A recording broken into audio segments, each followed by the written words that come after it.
সম্মানিত দর্শক শ্রোতা, আজকের আমরা আলোচনা করব ইয়াবা এত ভয়ঙ্কর কেন। যদি আপনি সম্পূর্ণ জানতে চান তাহলে শেষ পর্যন্ত ভিডিওটি না টেনে দেখুন, তাহলে অত্যন্ত সুন্দর সুন্দর তথ্য জানতে পারবেন। চলুন তাহলে মূল আলোচনায়। ইয়াবার মূল উপাদান হলো মেথামফেটামিন নামক এক প্রকার মাদক, যেটা প্রথম আবিষ্কার করেন জাপানের বিজ্ঞানীরা। 1887 সালে জাপানের রসায়নবিদ নাগায় নাগাওসি অ্যাফেড্রা নামক গাছ থেকে অ্যাফ্রেডিন নামক একটা রাসায়নিক আলাদা করেন। 1893 সালে তিনি প্রথম এই মেথামফেটামিন দিয়েই ইয়াবাটা তৈরি করেন। 1919 সালে আরেকজন রসায়নবিদ বিজ্ঞানী আকিরা ওগাতা এটা কিভাবে ব্যবহার করা যায় সেই পদ্ধতি তিনি চালু করেন। এখন তারা এই যে ইয়াবাটা কেন আবিষ্কার করলো, বিভিন্ন রাষ্ট্রের সেনাবাহিনীদের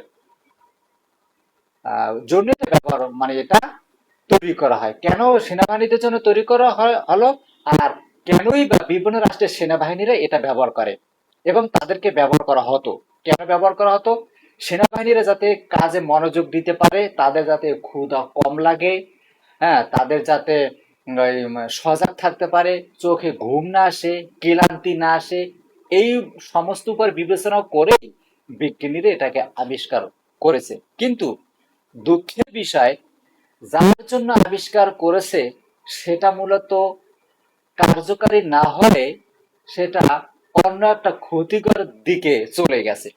ক্ষতিকর দিকটা কি হলো? যেমন আমি একটু ফাঁকে কথা বলি, যেমন প্রেসারের ঔষধ আবিষ্কার করতে গিয়ে কিন্তু যৌন উত্তেজক ট্যাবলেট আবিষ্কার হয়ে গেছে। যখন প্রেসার ঔষধ আবিষ্কার করার পর 40 জন রোগীর উপর একটা ট্রায়াল দেয়, তখন কিন্তু তাদের কিছুক্ষণ পর তাদের কাছ থেকে জানতে পারছে যে তাদের কিন্তু লিঙ্গ উত্থিত অবস্থা হয়ে গেছে অনেকক্ষণ পরে। তাই ওইখান থেকে কিন্তু এই যৌন উত্তেজক ট্যাবলেটটা আবিষ্কার হয়। তাহলে এসএমএস এই রকমের যে কারণে আবিষ্কার করা হলো, কিন্তু সে কারণে সে কাজে ব্যবহার না হয় সে অন্য একটা ক্ষতিকর দিকে চলে গেছে। তাহলে ক্ষতিকর দিকটা কি? এই ইয়াবা ট্যাবলেটটি সেবন করার পরে যৌন উত্তেজনা বেড়ে যায়।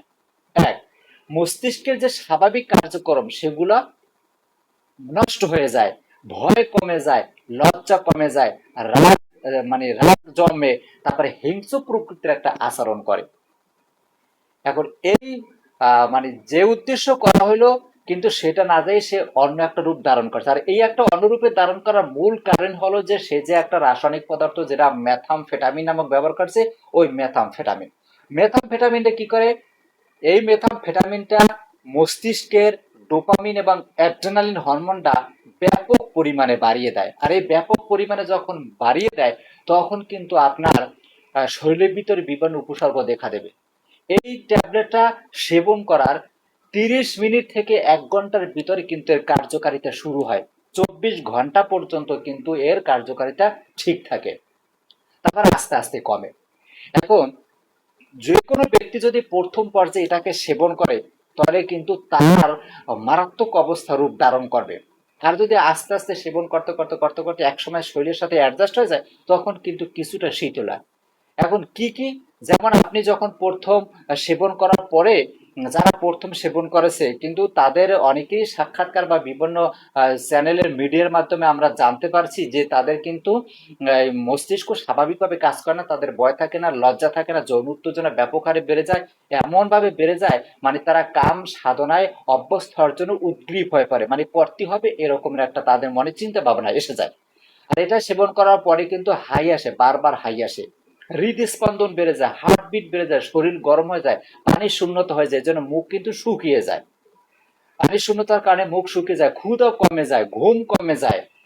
আর আগের যে সেনাবাহিনীর জন্য যে ক্ষুধা ঘুম কমে, এগুলো এখন ঠিক আছে, কিন্তু আবার মুখ মনে হয় যেন হবে চেপে যায়, বারবার হাইয়েটে, চোখে ঝাপসা ঝাপসা লাগে। শুধু ইয়াবা না, যে কোনো যৌন উত্তেজক ঔষধ সেবনের পরে কিন্তু এইরকমের একটা ভাব শরীরের ভিতরে আসে।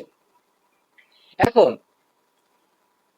যৌন উত্তেজক যখনই বেড়ে যায়, এই ইয়াবা সেবনকারীদের যখনই মস্তিষ্ক স্বাভাবিক দিক থেকে সরে যায়, যৌন উত্তেজক বেড়ে যায়, তখনই কিন্তু তারা দর্শন নামক মারাত্মক জঘন্যতম কাজে লিপ্ত হয়ে যায়। যখনই তাদের মস্তিষ্ক আবার পুনরায় ঠিক হয়ে যায়, তখন তারা নিজেরাই চিন্তা ভাবনা করে যে মনের ভিতরে একটা ধারণা, আসলে আমি কি কাজটা করলাম।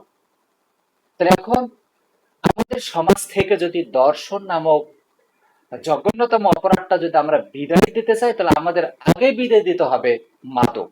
মাদক আপনি বিদায় দেন, তারপরে অনেকাংশে দর্শন কমে যাবে। তারপর আবার আছে, তারা শিশুদেরকে কেন বেশিরভাগ ক্ষেত্রে ব্যবহার করে, মানে শিশুদেরকে তারা সহজভাবে মানে গ্রহণ করতে পারে, বা শিশুদের দুর্বলতা বা তাদেরকে অনায়াসে আয়ত্তে আনতে পারে, এই জন্য ওরা এই শিশুদেরকে বেশিরভাগ ক্ষেত্রে ব্যবহার করতে চায়।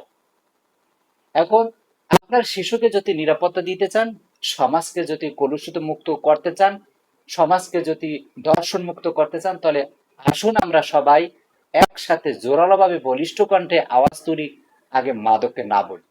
মাদককে না বললে আমাদের সমাজ সুন্দরভাবে গড়ে উঠবে। ভিডিওটি ভালো লাগলে লাইক দিবেন, কমেন্ট করবেন। সকলকে ধন্যবাদ জানিয়ে শেষ করছি। আল্লাহ হাফেজ। দেখা হবে পরবর্তী নতুন কোনো ভিডিওতে। ততক্ষণ পর্যন্ত আমাদের সঙ্গেই থাকুন।